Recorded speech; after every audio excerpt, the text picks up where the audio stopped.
Hey guys, thanks for tuning in. If this is your first time checking in, please click that subscribe button down below. Also, remember, likes go a long way to help support the channel. So for today, I'm going to talk about my S&B air intake and what I think about it. I've had it now in the truck for about 100 miles, maybe a little bit more. So I've done enough city driving and highway driving to get a really good first impression. Sound-wise, it sounds really good, but it really is controllable by throttle inputs. If you want it to be quiet, you really can. So going down the highway here, you can't hear it at all. It's as if it doesn't even exist.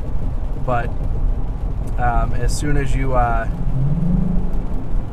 give it the beans, it really kind of announces it's there. But then once it gets into the higher RPM range, around the 3,000 mark, it quiets down again. You can't hear it. So it really is a sweet spot for it, which I personally like because then I can kind of control it a little bit more.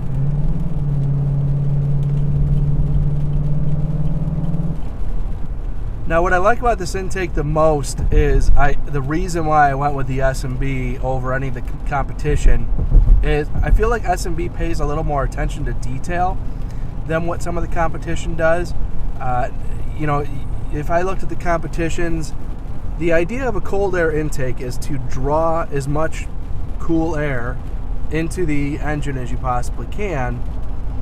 And a lot of the other air boxes that I see on the market have an open top with a seal that goes around, basically using the hood to create that seal. And I don't totally trust that. Once you close the hood, you have a feeling like, oh great, it's all sealed off. But is it really?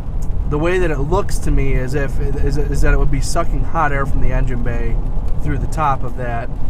And when I pull into a car wash, a couple times a year, I'll spray off the engine bay. And I don't want to have to worry about keeping that filter dry from, a pressure washer or really any other water getting into it from the top end. I can only really speak for my installation and what I saw in my airbox, but S&B has not only the factory inlet for air, which sucks in through the fender well, but it also utilizes an opening through the bottom of the airbox that the factory box does not. So it's also sucking in air that is not from the engine bay through the bottom. So you basically double your area where the truck is pulling air in from, which inherently is going to increase airflow. And it does all that without pulling in any air from the engine compartment itself. From a miles per gallon standpoint, I've noticed no change. At first I thought it went down 1 mile per gallon, but then I clocked it and got 1 mile per gallon better. So ultimately it seems to cancel out. When I'm driving on back roads, I'm definitely giving it the gas a little bit more because it's fun to hear. But ultimately, I really haven't noticed one way or the other for gas mileage.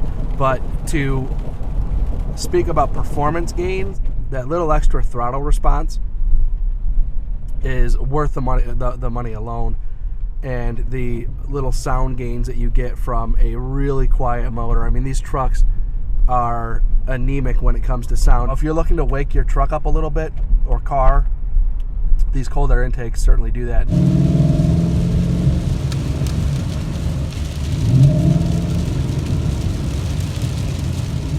So with all that being said, I highly would recommend this S&B air intake. Based on my experience, it really is a great setup. So thank you very much for watching. I really appreciate your support. Again, please click subscribe down below for future videos. A like goes a long way to help support the channel, and we will see you next time.